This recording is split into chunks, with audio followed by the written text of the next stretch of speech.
All right, happy to be joined by my next guest on the One of One Card Shop guest line. He's a teacher. He's a contributing writer to Forbes. He's a baseball historian, a content creator with his own podcast, Baseball Happenings. He's a coach as well. I don't want to skip over that, being a former one myself. But happy to have him on the show. Nick Diunte, welcome to Sports Card Nation.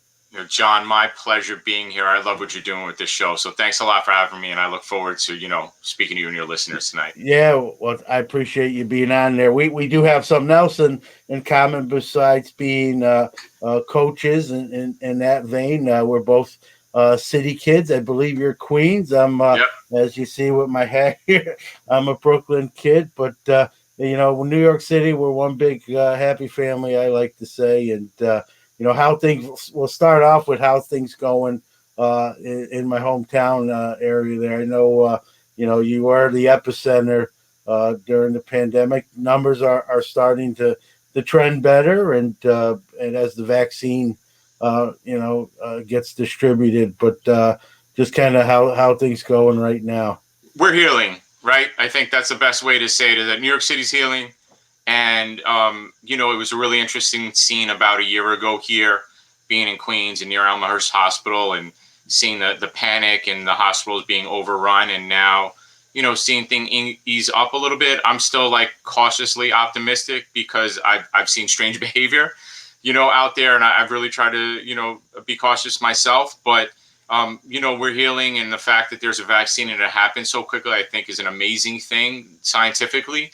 And now that it's here, we're not completely out of the woods, but there is some more light at the end of the tunnel, and I think it's giving people hope. And I just personally hope that people still stick with what they were doing, because that's what was able to kind of get us to this point.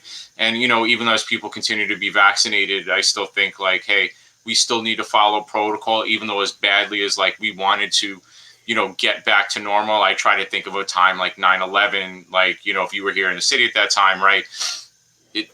There was pre and post that. Well, we're kind of in the same thing. There was a normal before 9/11, and now stuff changed, and this is 20 years later, right? A kind of a similar thing. That was then, and this is now, and I think we really need to be accepting of what it is now, so that we could be here to see the finish line. Yeah, I agree, and both they're obviously completely different events, but similar in the fact that it affected everybody, especially with obviously a pandemic that's worldwide. But obviously the events of 9/11 affected everyone in this country, whether you lived in Shanksburg, New York, or Washington. That affected all of us as citizens, and so this as well. We're getting, I think, slowly back to normal. Whatever, I think, like you said, it's going to be sort of a new normal, whatever that is. I know you're a sports fan. I'm a sports fan. I like to be at City Field watching my Mets, and especially now with some real ownership. But that's a show in itself. But I'm hoping we get there sooner than normal. Baseball, I'm hearing they're talking about maybe as early as June being close to the full capacity again, and so it'd be nice. I don't know if it's wishful thinking or what's gonna be the outcome, but like you said, at some point we one thing that the United States we're a resilient group, and if we have to wear a mask, I'm not opposed to wearing a mask to watch. Especially I have Mets mask. I can definitely wear a Mets mask at City Field, and so if we have to make little sacrifices like that to maybe get to some of the things we enjoy again, and I can only speak for myself, but I'd be willing to do something like It's that. small, it's small sacrifices, like you said, and I just hope collectively that everybody is willing to continue to do it as hard as it may seem. We know what the alternative is, and like I said, I want to see people continue to be here, and I think the best way that we can do that is take the necessary measures. Yeah. All right. Let's talk about something a more upbeat side Sure. anyway. So I just did a thing where, I'm a huge Jackie Robinson guy. Growing up as a Brooklyn kid, and my dad lived at Ebbets Field when he was a younger kid and younger young adult, and I got to learn. Even though Jackie was gone, he actually passed away a month before I was born. I learned about him rather quickly, and he became someone I idolized, looked up to, not just for his accolades on the field, but even what he meant as a human being off the field. Probably even more so, Nick, as you well know, probably known more for the person he was off the field, and so early on, I became a huge Jackie Robinson guy, and as I learned more about him, learning that he obviously got his baseball start in the Negro Leagues. Then I started learning about said Negro Leagues and a lot of those players, many who did make their way eventually, albeit in most cases too late, should have happened sooner, and many didn't. And so I became a topic of interest to me. I don't want to say I'm a baseball historian, but I'm someone who believes like what we have now, we have to give credit to the past, how we got here. I don't know if that always happens enough, and so I really became sort of, learned about the Negro Leagues and play all the players, even the ones that never made it to the major leagues. And so when the set came out with Greg Kreindler doing the art, I bought a couple sets, one to open up, one to keep closed. And then, I was going through it, and then, it was the 100th anniversary of the formation of the Negro Leagues. And I said, John, why don't you every day, highlight, go from card number one to card 184, do a little post each day and a little write up and bio about that card, that player. I kind of did it to kind of for everyone else. But the funny thing was, I learned myself as going through this about some of the guys I didn't know about, and was a great. It really turned out, quite frankly, if I can be so bold, just even better than I thought it was going to be. A lot of feedback, a lot of commentary, people retweeting, people comment, "Hey, I didn't know about that with this particular player," and I went and research. I looked more into them, and those are the kind of things that really, warmed my heart. That, a simple tweet can get that ball rolling. And I know you with Saber and just the work you do, quite a bit yourself. Just sort of, your thoughts on it's the 101st year now, but we're just in the 2021. Your thoughts on that, and some of your background with your, you've gotten to interview some of those guys yourself, actually. So I guess first off, a big shout out to Craig Kreindler, who's also in Brooklyn, and his Yeah, work is yeah, tremendous. And I'm so happy to see that collaboration happen because, like, Greg had previewed a little bit of the art, like the year leading up to it, and to see it happen is really an excellent thing. And what you were saying, right? There's so much information that the general public doesn't know about the Negro Leagues. We know of Josh Gibson, we know of Satchel Paige, we know of Jackie Robinson and, Larry Doby, right? And then, as you start to get past those folks you have to be a little deeper in the game, even to know who Buck Leonard is or yeah, Judy Johnson, right? Or Ray Dandridge. These people are in the Hall of Fame, but, a lot of people heard the lore of Satchel Paige, the lore of yeah, Josh Gibson. But all those other players that are, in the set, and it's so wide and vast. Willie Wells, right? Like, there's great stories behind all of these players, and we need to be able to amplify them because that's what's going to continue to allow the legacy to preserve and get people curious. So if the set makes people curious, if your post makes people curious, then this is what we want to do with the history is get people to read. Okay, so who are these players? Oh, there's this great book, Only the Ball Was White, right? So, which is like a starting point that I give a lot of people. Or, Buck O'Neill's like, I Was Right on Time. Don Rogosin's Invisible Men, right? You can go read Larry Lester's work, Phil Dixon, John Holway, right? Tremendous research. James Riley, Negro League Encyclopedia.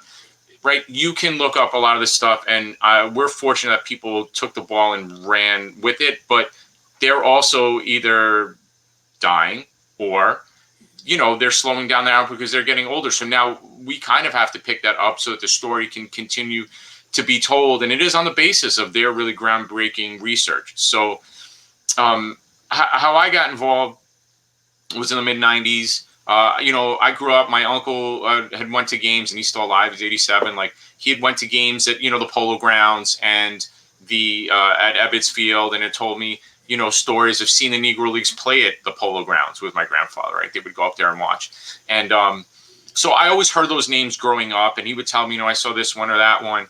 But then when Ken Burns' baseball came out and Buck O'Neil spoke so eloquently about the league, and he said, there were more than just Josh and Satchel.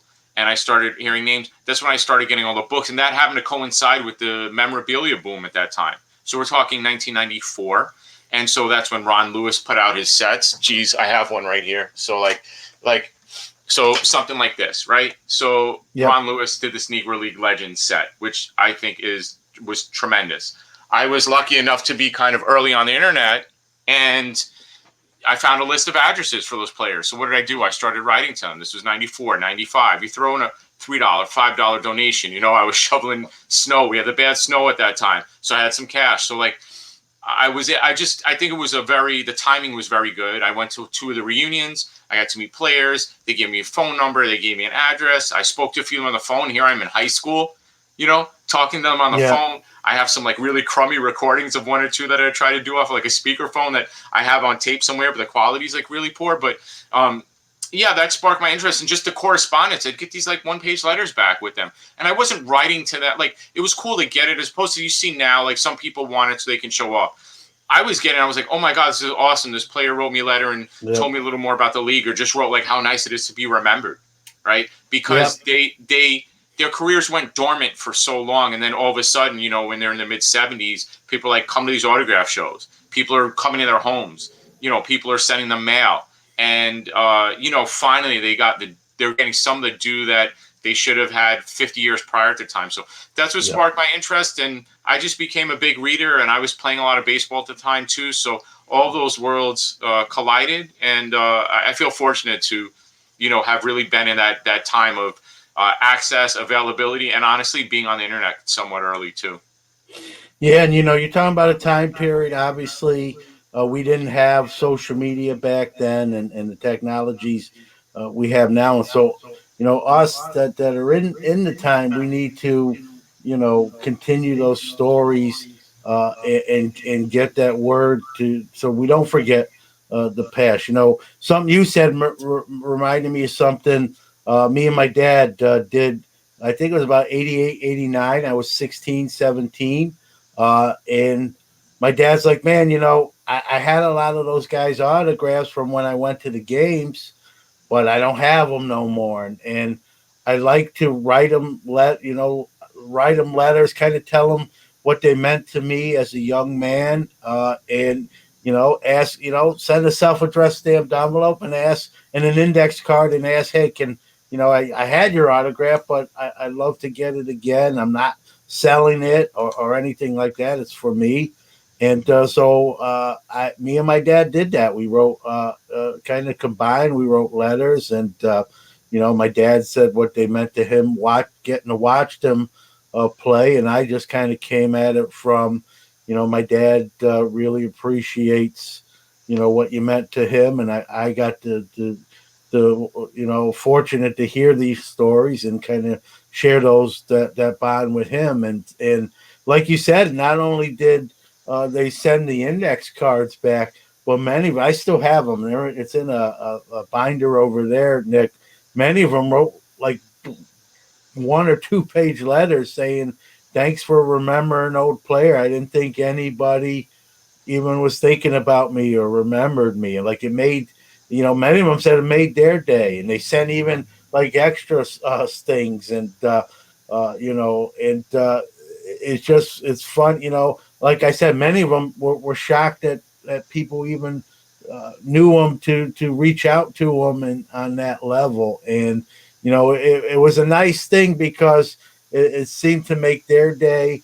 And obviously, we got a couple index cards and autographs, and my dad, kind of went back and could reminisce about a great time in his life. And it was he has a book, I have a book, and the letters, and it just, so when you were hearing you say that, I thought right back to that time period for me and my dad doing that It, with Brooklyn Dodgers.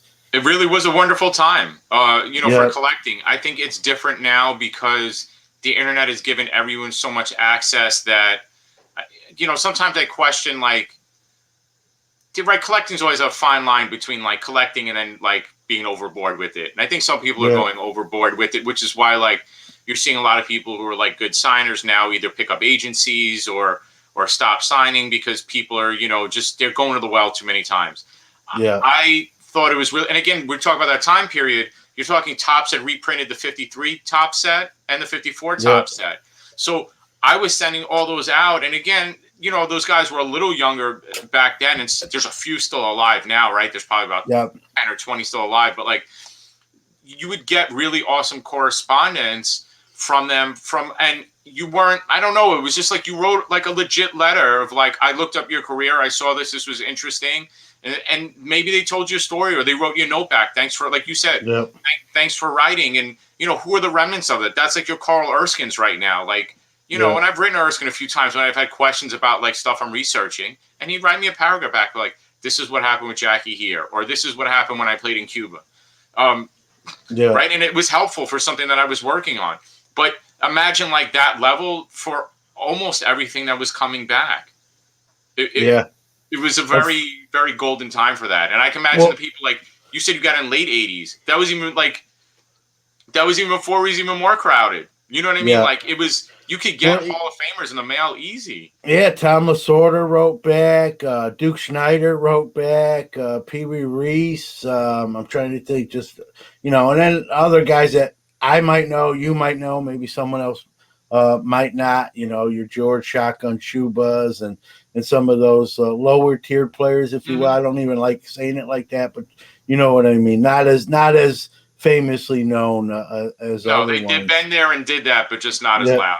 Mm-hmm. Yeah, yeah, and a lot of them, I remember this too. Now, some of them continued to write like letters, almost like and we exchanged letters back, and they talk. I have letters that they're talking about their families and thanks for remembering. They're thanking us for remembering an old guy. I didn't think anyone would, and it made our day better because we knew it had affected them in a positive. And they talked about, like you said, they talked about some stories.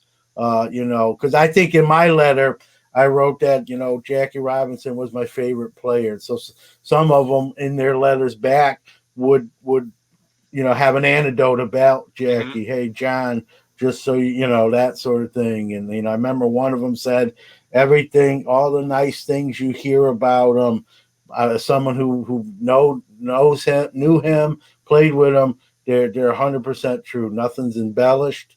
Maybe even more so than they even report sometimes. And as a 16, 17-year-old kid, and hearing that and learning that, just all the more added to the legend of Jackie the man, even more so than the player. And it was great for all of us, that the players were happy to sort of, one, even I remember he wrote, he said, man, I hadn't even thought about baseball until I got your letter, and now it's sparking my things that I almost forgot, but now I'm bringing them back. And thanks for doing that. And it was sort of cathartic, and now, like you said, it's different. My dad will tell you, going to Ebbets Field, the players got out of the cars and they literally went up to everyone, shook hands. Some like he said, not every kid he wanted an autograph. Some of them just wanted, I want to shake my hand of the hero, my hero, and they'd shake hands. They would sign, and now, as we know, it's a different sort of thing. Sometimes players go in side doors or they run in. They don't really want to to interact. And I understand it too. I don't want to paint them with a bad brush. It's a different. People are, instead of just wanting one autograph, I want 10. They're on eBay. 30 seconds after they get it, and the players notice. I understand, but it's different. It's kind of a different age of sports. I was going to say baseball, but I was probably I better to say sports. I've been on both sides of the coin, right? Actually, multiple sides. So I've been there as a collector. I've been there as media.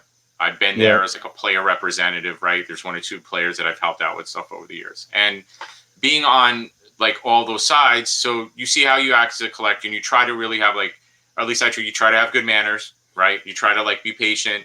You don't try to put out a whole ton of stuff. Once in a while, guys say, "Hey, what do you got? I'll sign whatever you have." Okay, I got a few cards here just in case, right?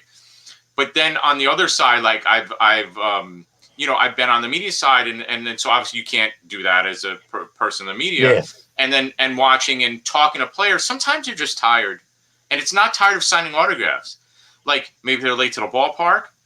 You don't know like what happened coming in. Maybe they don't want yeah, to, wait 10 minutes outside to get everybody. And they feel like if I can't get everybody, I don't want to get at, I don't want to disappoint people. Others just are like in game mode. And they're just like, hey, look, I just, yeah, not today. Like I want to go out and play. It's a big game, whatever it is. So you have to understand the mindset of an athlete is not necessarily thinking about signatures, even though you might be waiting there thinking like, I really want to meet player X and have him sign my whatever. They're thinking about like, I need to get ready for this game. I want to get in. My ankle's been bothering me. I mean, I need treatment. I need to eat. yeah, These are things that we don't take into account.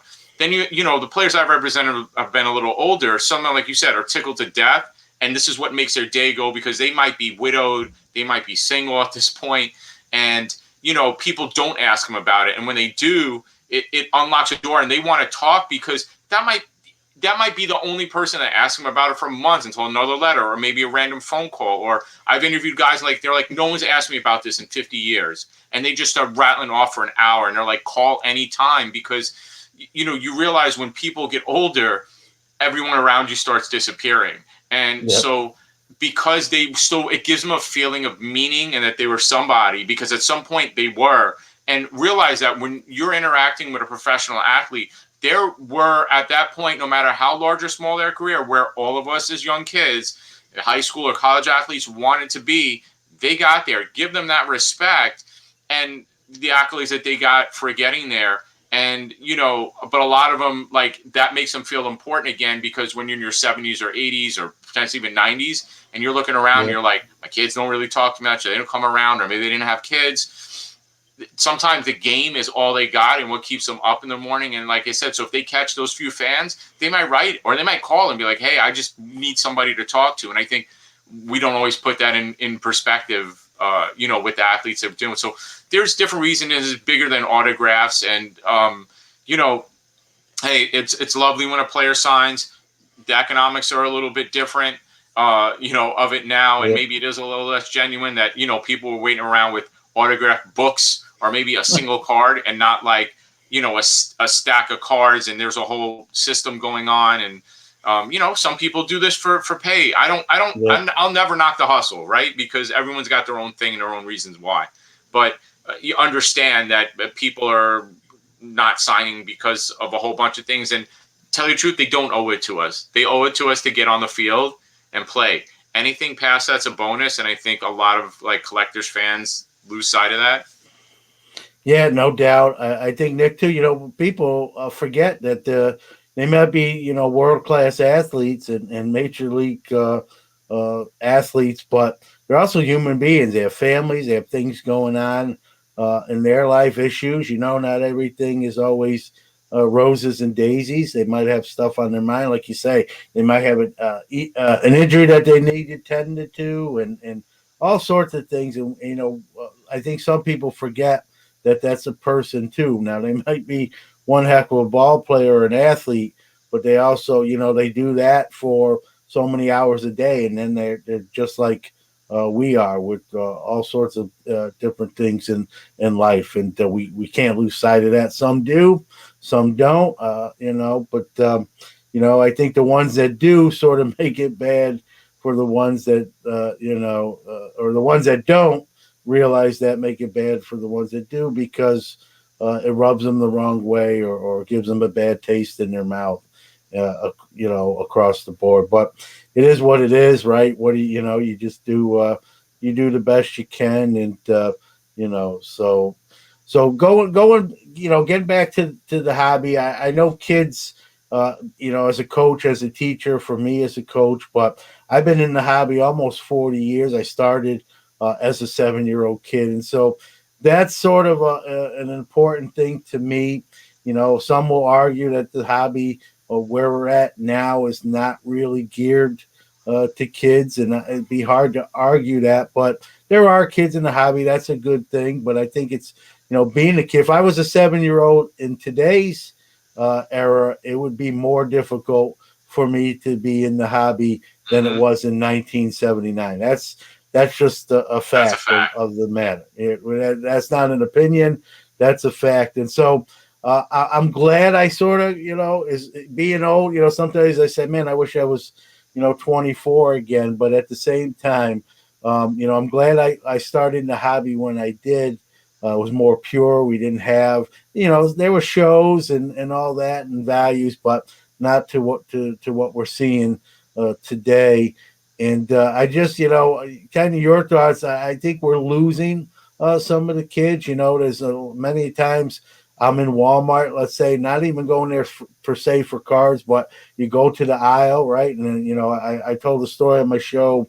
One time I saw two young boys coming in. They still had their little league uniforms on. They still had their cleats on, and they're running up. And someone who cares like that, I'm like, oh, you're gonna check out the baseball cards, and went right to like the Yu-Gi-Oh, and did not even give a look to the baseball cards. And my heart kind of sunk. I really hit me. I'm like, man, like they didn't even give the time of day to the baseball card section. They grabbed a pack of Yu-Gi-Oh or whatever it was, Pokemon, and ran back to wherever their parents were. And I'm like, that really made me feel terrible. I know I don't even know them, but I know that I played baseball. I still play competitive softball. I would cards were a huge thing, and I just that really hit me. Like, maybe it's not like what it was to me at that age. It's not the same anymore. And I'm sure there are kids that play little league that collect baseball cards. I don't want to just use two young men as an example. All kids don't care about cards, but even in that moment, I don't think it's the same. Maybe as when you or me were younger, and we're losing a little bit of that aspect. And I hate to see that, because I think it's important, as we age and age out. And life is what it is. We're not going to be here forever, and we need that next those folks behind us to kind of take the baton, as I always say. And your thoughts as a coach, as a teacher, as a collector, as someone who has their finger on the pulse. As I always like to say, what do you take from that, or what are your thoughts on that aspect? Well, without getting too like reminiscent, I want to second your notion. Cards were everywhere growing up, right? Yeah, Literally, you could fall down and find a pack of tops somewhere. So, whether it was a candy store, whether it was a department store, um, cards really were in every store, literally drugstores, CVS, Walgreens. Uh, like I said, here in New York City, you would go to the bodegas and you can get a pack of cards. Like everyone sure. had them, so they were very easy to access. There were baseball card stores, you know, multiple ones in each borough. Right, there was not hard finding sports cards. Fast forward now to 2021. What does a small child do? There are a limited amount of hobby shops. The cards are very expensive price. You can't go in and buy a 50-cent pack anymore, or 35 cents, or whatever they were Yeah, when folks were growing up. And so, you said you mentioned like Target or Walmart. I mean, it's really ridiculous right now what is going on. I go back yeah, to earlier on about like adults being semi addicted, and then there's the whole profit margin thing, which is going on. And so for a kid that's like, yeah, I want a pack of cards because the new Tops dropped and I want to see what they look like, or maybe I can get a Tatis or a Soto or Trout or, insert current hot player. You can't. And so Yeah. where people turn their attention, now they're watching like breakers because maybe like, oh, I want that card, mommy or daddy. But the whole excitement of like opening a pack is not there. And maybe that cuts down on a little of the waste, but it's the accessibility issue, which is difficult. And I don't know who to blame. Like, do you blame Tops for not making enough supply? Because Tops is probably printing a lot, but the cards are getting eaten up by like the breakers and the big card shops and the big online distributors who are buying up all these cards. So, when you take away accessibility, expect people to go away with it.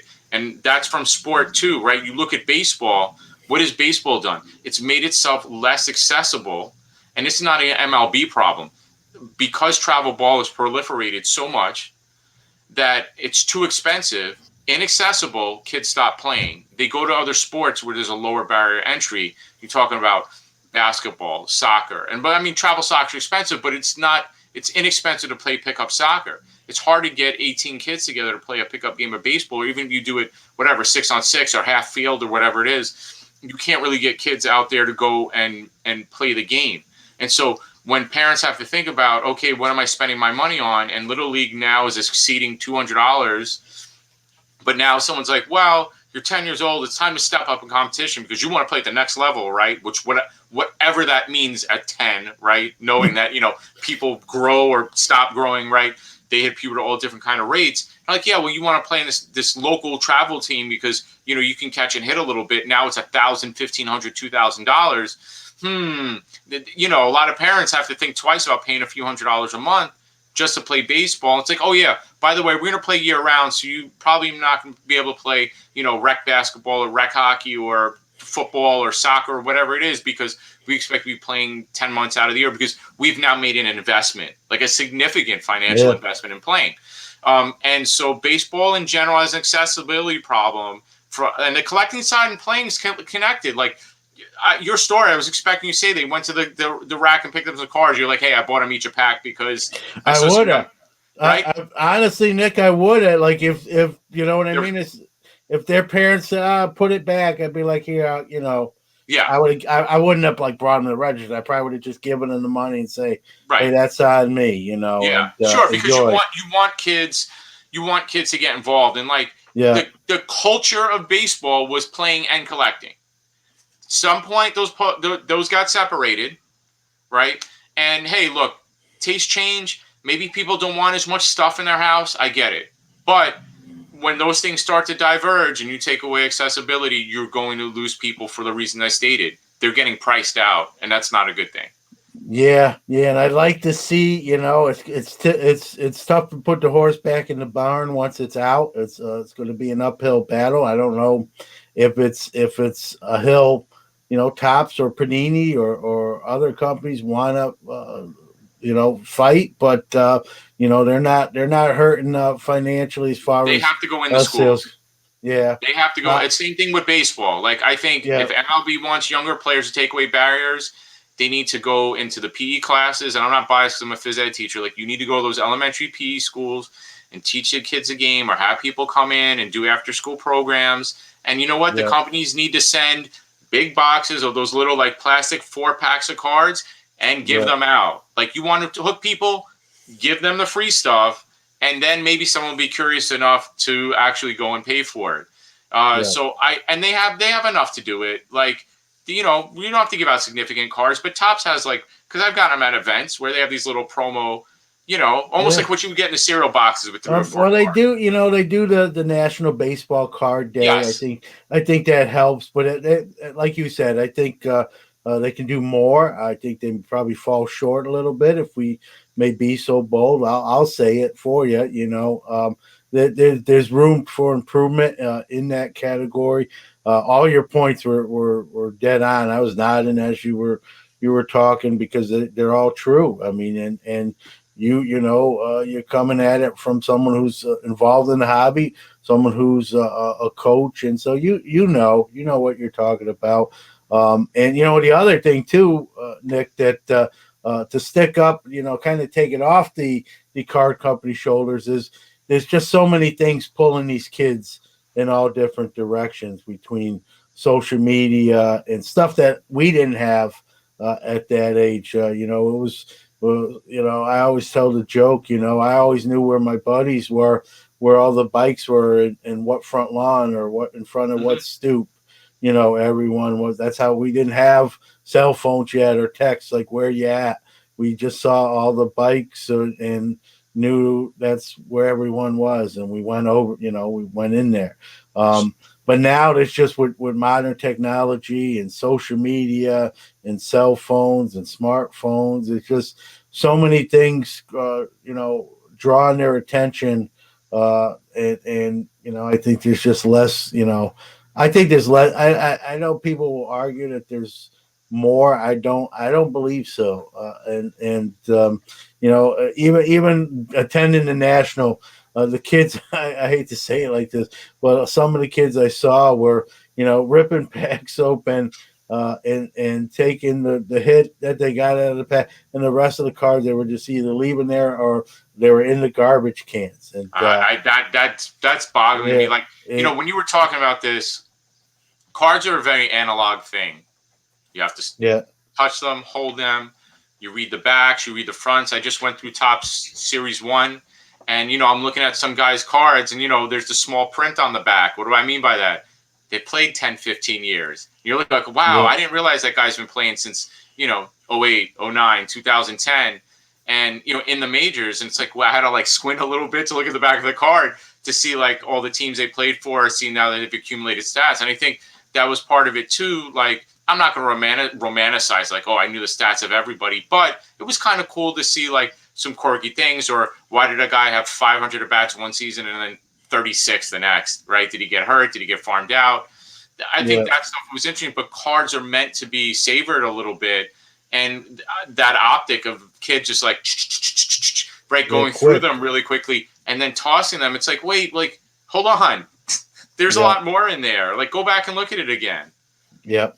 Nope. I feel the same way. And so I love to see that come back. I don't know if we ever will, or at least not the way it used to be. Little old man on the porch moment there, maybe for me. But I will. I'm guilty of it. I do romanticize the past a little bit, or kind of think how I grew up, and it's just it's a different age, a different era, and it is what it is. But anything I give cards away. I try to promote. Like you mentioned. I mean, it's easy for me to say it now, but had those two young men in the store I told said, "Oh man, I wish I could get this pack, but Dad won't give." I would have probably given them each $5 each and say, "Here, it's on me. Enjoy, guys." And but they didn't. They went right to the non-sports, grabbed something, ran back, and that was there was no opportunity for me to do that, even if I wanted to. So what are you going to do, right? But hopefully, the hobby's going to be around a long time. Maybe we see some movement in those areas, and I think if I'm in a company, Topps, Panini, what have you.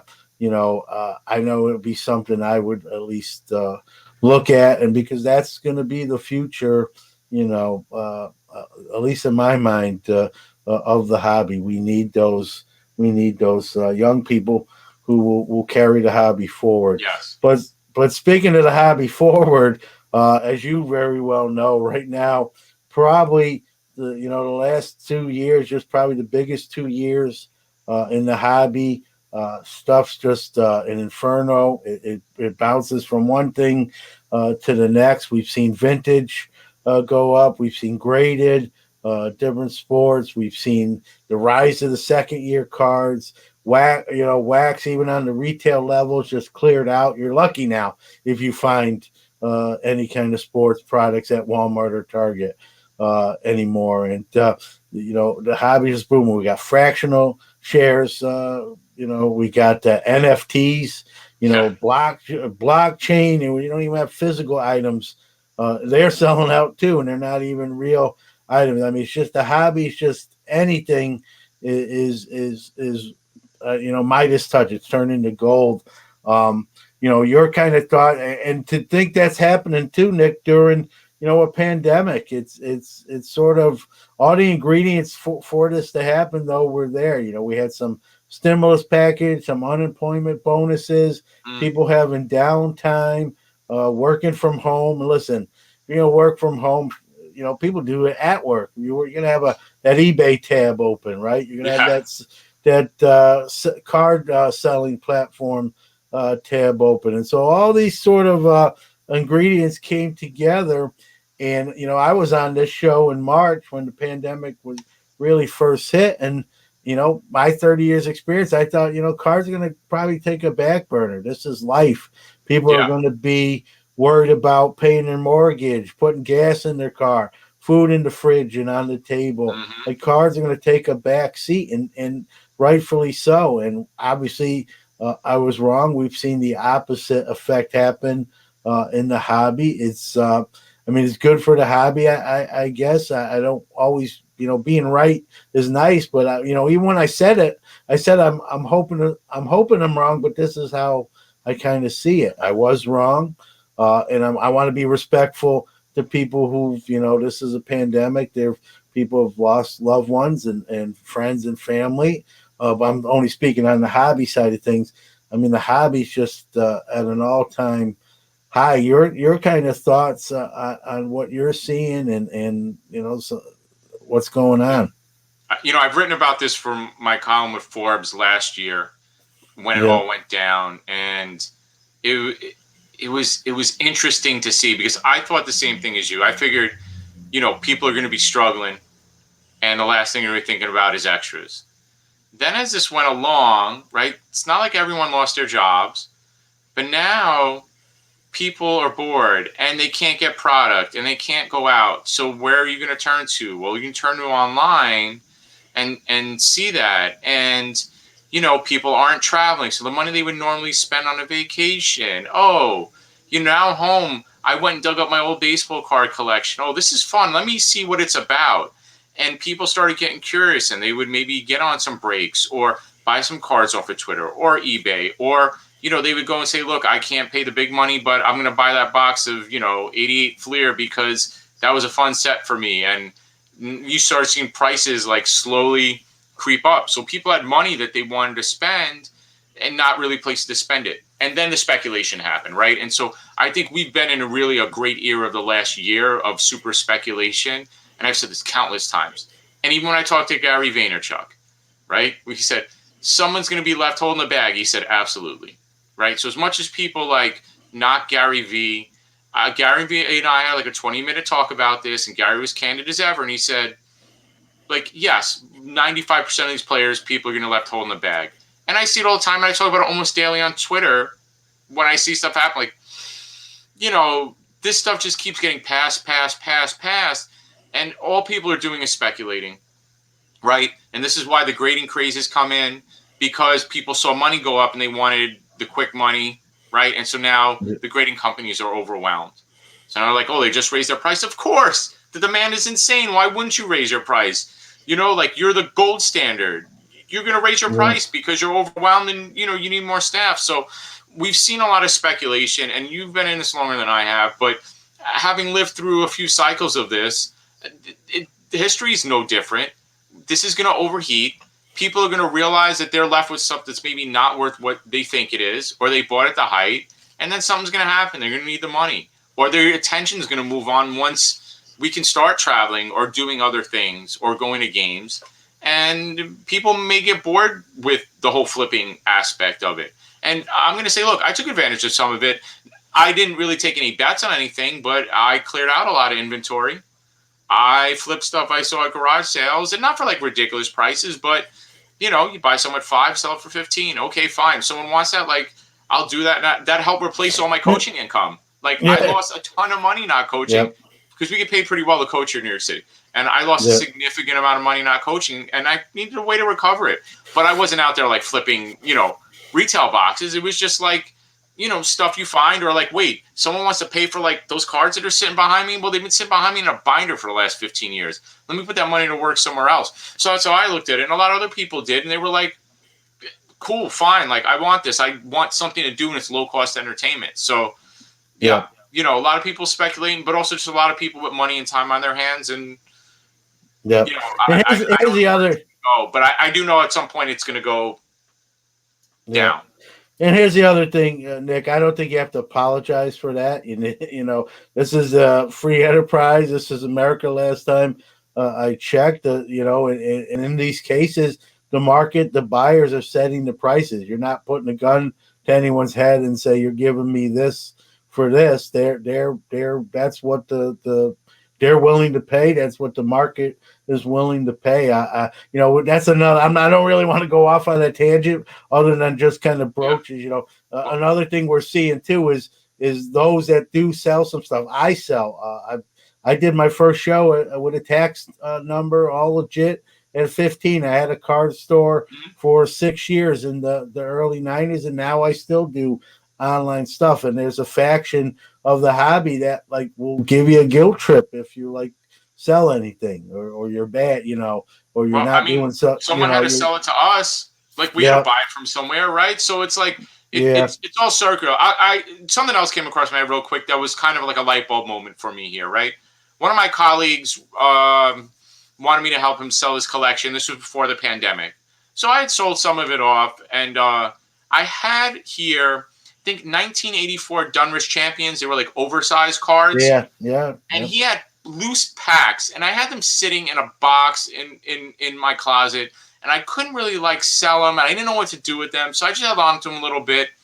And when the pandemic hit, I put like a picture of them laid out on Twitter. In a day, I sold like, I don't know, I might have had 100, 200 packs. They were like 4-card packs. I think in like 2 days, I sold all of them. And I said, oh, wow, people want something to open. And it wasn't even big money. I might have sold them for like 50 cents or $1 a pack, right? I wanted to clear them out and get my buddy his money, right?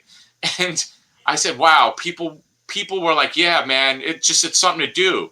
And literally, they sold in like 2 days. I sold the whole stock. People were DMing me like, you have any more left? I'm like, no. And so that I said, no one wanted them when I put them on eBay like 6 months prior, you know? Yeah. So that was my light bulb moment of like, people want cards. Yeah. That might have been like April, May. Yeah. No doubt. And I mean, like I said, anything, there's stuff, we see cards that were iconic cards when we collected when we were younger. The bow from, the 90 score and, the SP1 Jordan out of 91 Upper Deck. I actually just pulled one myself. I found a couple loose packs in a box, and one was in one of those packs. But those cards were like in $1, $2 clearance boxes. And then what you said, like you said, what's happening is this downtime. We can't go to sporting events. We can't go out to eat. We can't go to the movies, and so there's that money that we would normally be spending under normal circumstances. Now it's burning a hole in someone's pocket, and they're like, hey, I remembered when I collected cards. Hey, I remember that Bo card. That was the coolest thing. He's shirtless with football pads and a bat behind. I want that card again. I remember I had like 2 of them. And so now that market is, that card that was in $2 in a clearance box or $1, it's now $15, $20, $25. It doesn't make good financial sense to me, but I've learned that like you can't separate a fool from his money or something like that, like this old idiom of that. And hey, if someone wants to pay it and I have it, I'll take it, because I know there's a really small window that someone, like, what did we just see recently? 91 Tops Dom Zimmer, because someone mentioned on a podcast, and now people are paying $20. I said, wait, is this a joke, or is someone like trying to up this card because they have a bunch of them? And I'm like, do people fail to realize there's literally a few million in this card? Like around, like people have, boxes upon boxes of 91 Tops. And he said, wow, someone really wanted to pay $20 for it. I had none of them. I would have sold it, because that card's sitting in a box for a penny. I'll take the 20 spot, because maybe I'll put it on groceries next week. Yeah. And again, that's what someone's willing to pay. You're not forcing them. You're not doing anything illegal. That's you could say manipulated market if you want, but it's still the market. And I don't think anyone has to apologize for that. Like you said, or like Gary V said, at some point, and I subscribe to this notion or theory, whatever you want to call it. The music's going to stop in some form. This can't continue to go up and to the right forever. And so, No. there's two factions, right? There's some that say there's going to be a crash. I don't subscribe to that. And then there's the other theory, the other notion, the one I do subscribe to, there's going to be a market correction. I think the Yeah. hobby is too strong, Nick, for a crash. It has before, but I think that the hobby right now is at its strongest ever been. But like you said, the things, light bulbs are going to come on. We're going to get back to some normalcy where some of that disposable income is now being spent in venues that we used to, going out to eat, traveling, going to the movies, going to sporting events again. Tickets to those things are not cheap. No. As someone who goes and knows, and so I think some of that money we're seeing in the card market now because it can't be spent in other areas. When those other areas open back up, some of that money is going to leave the hobby and go back to those areas. And I think that's when someone I get that question all the time in DMs and PMs, and maybe what do you see happening? And again, who knows for sure? Right, you can't. We can't predict the future because Yeah. if we did, we would have stocked up on certain stuff and Yeah. offloaded. But I think all people do is look at like old Beckett's, right? I think of players like Ryan Howard, Jimmy Rollins, right? Yeah. MVPs, multiple MVPs. People thought their cards, right? You look at some old Beckett's from the mid 2000s, and their cards were here, and now they're not. Everyone thinks that they're going to be holding the Trout rookie when in most cases, the players are going to cool off. Gary Sanchez, Aaron Judge. Right. The interest is just not as high, as it was, even though these are really solid baseball players. Like you had someone like Betts who had a resurgence, right? Yeah. But a lot of players who were like, wow, that player was really good on top of the hobby. Like, if you wait, you probably can get that card at a better price. Yep. No doubt. And I think you're going to see, I'm going to, again, it's just a prediction. I don't know, I don't know anything just from years of experience for the 2 cents that's worth. I think, like you said, I think we're going to see stuff kind of come back to normal, kind of come back down, settle in probably where realistically it should be. And I don't see a crash, but who knows, right? And but there's no way they can sustain this pace for the long haul. And no, people will get turned off. People eventually get turned off because just like we said with the kids, the adults will get priced out. And I see people online complaining like, geez, I can't go to a store and get cards. And part of me sitting back and watching be like, well, I know that you enjoy collecting, but if it's something you're getting upset over, like where's the rest of our life priorities, right? Like, I know it's frustrating, but like there's bigger things than like you can't go pick up a $20 box of cards because you're seeing everyone else opening it. You want them. Okay, great. But come on, like there's other things that we enjoy doing, even though I know collecting is great, right? When do you get to the point of just saying like, you know what, that's what it is. I'm going to go do something. Like, I'm not even going to think about it. Like eventually I'll get someone. If I don't, like, I'm not going to be upset about there's this. Other thing, there's other things to do. There's other you can pivot. Hey, I'll just buy some singles. So I don't. It stinks. I don't get to open the packs. I get it, but there's other ways. Probably smarter. I mean, I've always said this on I open a lot less wax now, being older than I did when I was younger. Generally, it's fun. Don't get me wrong. I think we both know it's probably the most fun you can have is the process of ripping a box open, ripping a pack open. But then most of the time when that dust settles and you look at what actually come out of those packs, you're like, man, I'd probably do that one over, right?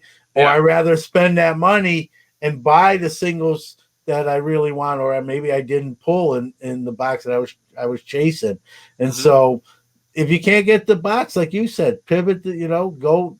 You can stay in the hobby, just go in a different direction. There's multiple ways to enjoy this hobby. You just got to find it. I get the frustration, but like you said, if that's all you're you're hung up on and you can't get over it, you got to really reevaluate where you are in your Yes, sir. space, and maybe the hobby. I always say if you're hobby and angry, you got to really look at what you're doing. Maybe it's not. I don't want anyone to leave. I'm a welcoming guy. But that the hobby's not to get you upset or give you heartburn or angina or anything like that. No, If it's a it's hobby. It's to doing, be enjoyed. yeah. And so if you're at that point, like you said, you got to really do some introspection there and figure out what you really want to do. And it is what it is. I see certain people, like you said, social media, just if they're not complaining, they're not tweeting anything or Yeah. posting anything. It's like, teach their own. Mhm. But if I don't foresee that, but if I ever got to that point, I know it's time to exit Yeah, stage it's a little, left, little as tap on they the say. shoulder. Yeah. Yeah, yeah. So, but Nick, I want to thank you for spending some time with us and giving your insight. I appreciate it. I love your stuff and what you're doing. As I always do, I give our guests the kind of the final word, give out where people can hear baseball happens, read your stuff, get your content, take your time, give all that information out there. John, thank you again for having me. I love what you're doing, and this was great. Always great to talk to a fellow New Yorker. Yes, We yes, got to stick together because it's rough yeah, out here in these streets. You know what I'm saying? yeah. But so if you want to follow me, I'm at Examine Baseball, literally on every platform. So that's Twitter, Instagram, TikTok, Facebook, um, YouTube. Right? You can find me there. My podcast is the Baseball Happenings podcast. And again, we're syndicated everywhere you can find podcasts. You search the Baseball Happenings podcast. I also do put the episodes up on YouTube under the Examine Baseball channel. I run a column with Forbes Sports Money. So again, that's linked basically on all my sites as well. My own website is baseballhappenings.net. That's where I house a little more of my personal writings or stuff that doesn't exactly fit, with my Forbes column. So that's where people get a hold of me, reach out. I love connecting with listeners and, followers. And I'm probably online a little more than I should be. But again, I think that's a function of, us being from home and working and teaching from home, right? There's another tab open and everything's there. So I'm more than willing to interact. I love the people that I've met in the hobby. I think there's some great people I've met over, I can't believe, almost the last decade of being on Twitter. And I've only been on hobby Twitter maybe for the last 5-6 years when I started getting involved with Topps and reviewing their products. But the kind of people you meet, there's a lot of great people in the hobby. And, you and I growing up, you met some charlatans growing up, but there was always some people that, were willing to help. And I find it's more of the latter. There's more great people willing to help. And I hope the people that are listening to the show and listening to your show, really dig into the guests you have, because I think, you found the people in the hobby that, are about, the good things of it and don't really represent that kind of shady side that tends to get over publicized at times. So Yeah, thanks again. great. I Yeah, really enjoyed yeah. being here. Oh, thanks for coming on, Nick. And you make a great point. For that one negative Nancy, if you will, there's 20 great people that are great advocates and ambassadors of the hobby. And like you said, I try to bring them on. That's why you're here. And thanks for coming on.